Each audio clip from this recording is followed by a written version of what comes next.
Hello everyone, Big Seven here, back for another SuperCoach BBL video. I realise that this is a bit closer to the lockout than I would have hoped, but I've been playing around with my team quite a bit today, and I think I've finally settled on what trades I'm going to be doing. Before I go into that, I scored 1,049 last week, which was a pretty good score. About 1,000 for the round, went up about 450 places, so I've finally cracked the top 1,000. I would like to get into the top 100 by the end of the year, but I realize that's probably a bit unrealistic. But nevertheless, I'm going to be aiming for that anyway. So going to the team, I made a couple of really good trade-ins last week. I didn't have Matt Short until last week, and he really delivered. 173, it was great knock. 100 scored with the bat. Didn't take any wickets with the ball, but still fantastic knock. Great to watch. Adelaide chased down 230. That was a great game. Another player I traded in, Ben McDermott. I decided to straight captain him. I wasn't sure if I would have a loophole, and in the end, I didn't. So that turned out to be the correct decision. And then the third player I traded in was, I think it was Meredith. I'll just double check, actually. Oh, no, that's right. I already had Meredith in my side. So the player I actually traded in was Adam Zampa. I had Hatzoglu in that position, but decided to offload him. I thought Zampa would be a better option for this double, and as it turns out, Hatzoglu got dropped from his last game. No guarantee that he's back in the squad either, so pretty happy with that. So the teams on the double this week, Scorchers, Stars, and Strikers. I feel like I'm in a pretty good position compared to everyone else. There are a few players that are going to be out, but my team is pretty much set up to almost maximize doubles. I think I'll get to 9 or 10 doubles this week. The Sixers are on a bye, but that's okay because that's what bench spots are for. Although there are a lot of people that will struggle. There's a few players that are out. Matthew Wade is not playing tonight due to personal reasons. Stoinis has done a hamstring. And so those two, amongst others, they're going to make it hard for people to field an 11. So with me having 9 or 10 doubles, I really think this is an opportunity for me to capitalize on that. Going to optimize, we'll see what that does. So going to put McDermott, I'm going to loophole McDermott, Philippi there. Wade won't play. Hayden Kerr, Stoinis. Just trying to remember how I had my team set up. I think it was something like...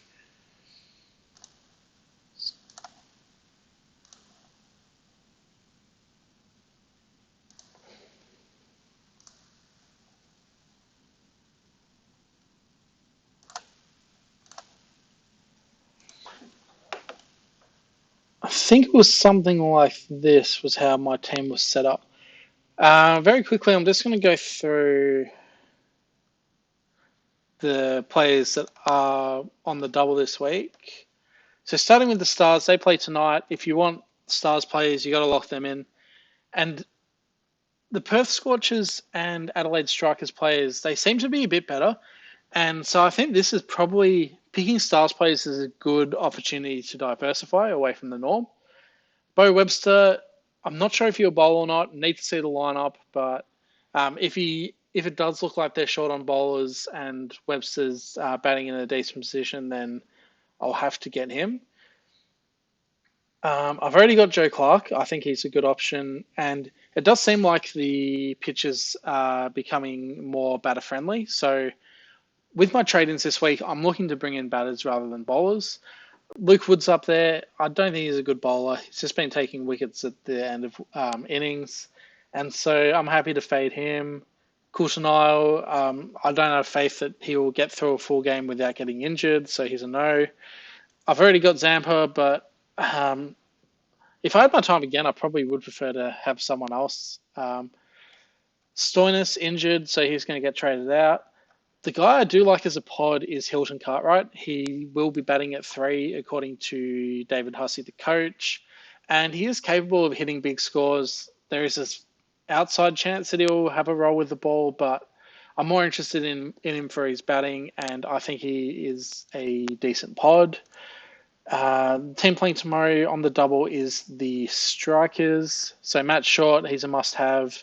Chris Lynn in great form, and again, batting friendly surfaces will suit him.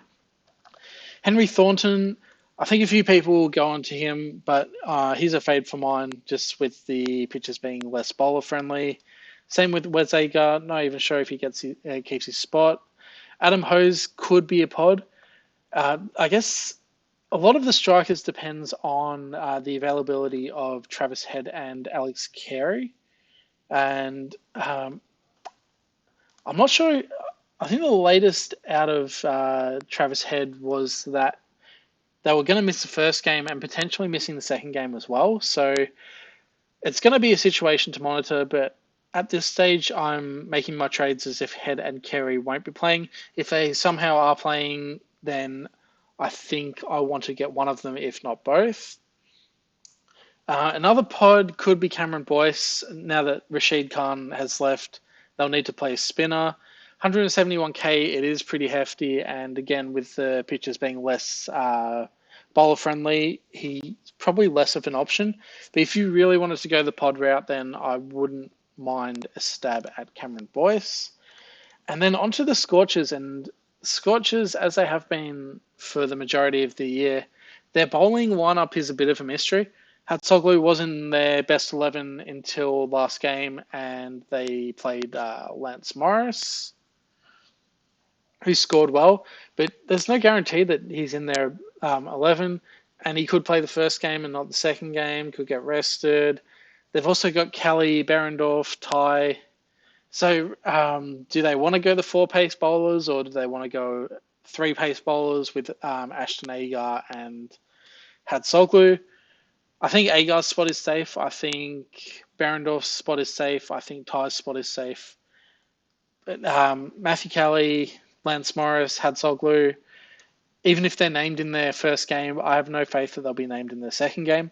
In terms of batters, I think the must-have is Aaron Hardy. He is going to be batting at 3, and he's also a chance of getting some overs as well, especially if Perth go with the 5 specialist bowlers. He's definitely a candidate to be that 6 bowler and fit a couple of overs in there. So I'd really like Hardy. I think he's a must trade in if you don't have him. And Ashton Turner been closing off innings really well.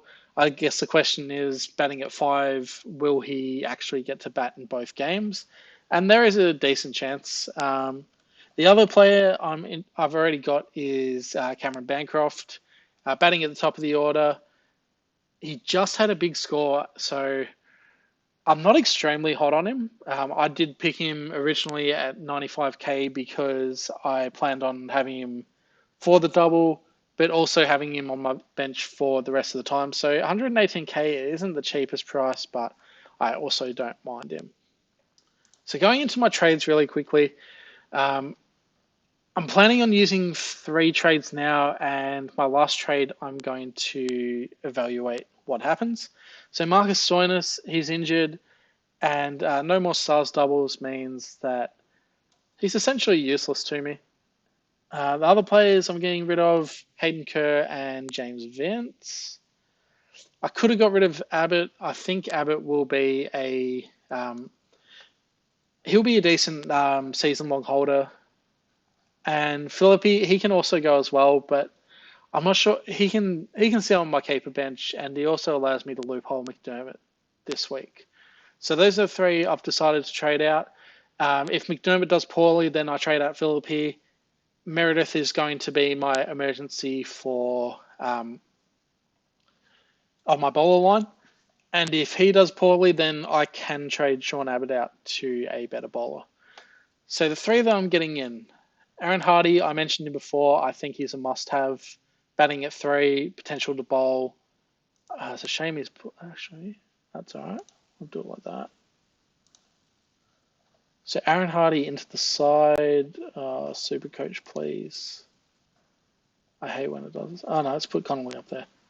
Yeah, it's a bit annoying. Either way, Hardy is going into the side. I'm also bringing in an Adelaide batsman in the name of Chris Lynn. I was originally planning on fading him, but with Head and Carey not guaranteed to play in the first game, I do want to target the Adelaide batsman. And they have a game at Adelaide Oval where they just chase down 230. And then they have a game against the Melbourne Stars at the MCG that looked like a road last time out, and the Stars bowling attack does not look great. So Chris Lynn, my second trade in. And so it leaves me with 94k. I could have got rid of Abbott to get extra funds, but the guy I like as the pod is Hilton Cartwright. I think people will be going away from the Stars players. When I checked earlier today, Hilton Cartwright hadn't been selected by a single person in the top 1%. But if he's going to be batting at 3, then he does have the potential to score well. So that leaves me with 20k. I'll rearrange the team again.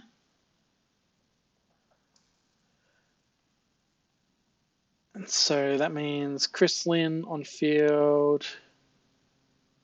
I won't be able to loophole in my batting line because Wade is going to be out, which is with personal reasons. So I don't mind holding him for the rest of the season. And you'll notice that I traded out all of my Sixers players. If you've got Hurricanes players, I think they're just straight holds because they have a double in round 13. And holding players through that have doubles at later stage is something that works out. Why do I have so many doubles this week? Because I held Andrew Ty through from the round 3 double. I held Josh Inglis through from the round 3 double. So, and I also held through Stoinis, but obviously Stoinis is out. But if Stoinis had been playing, then I would have had 10 doubles. And I know a lot of people were struggling to get to 6, 7, even 8 doubles. So I'm really bullish about my team this week. The vice captaincy has to go on Sir Matthew Short after last week. He is due to regress, but got to do it. And then the captain, I'm thinking I'll probably go Aaron Hardy. Again, with pitches being a bit more batter friendly, I think Hardy is in a good spot to capitalise. It'll be a toss up between him and Ty. I could potentially put the vice captaincy on someone like Joe Clark, I guess. But actually, I think I'm tossing up between Ty and Hardy at this stage. Anything else I need to do with my side? I don't think so. McDermott is going to get. If McDermott does poorly, then I trade out Philippi. And I don't have to gain a keeper either. I can trade out Philip. I can swing Philippi with Inglis and get a batsman instead. And if Meredith does poorly, then I can trade out Sean Abbott to a batsman or a bowler. So yeah, this is how the team is going to line up. I'm hoping that my next video I can be top 600. I really think I'm going to do well this week. Famous last words, but I hope I do well. I hope you all do well, and I'll see you for next video. Best of luck.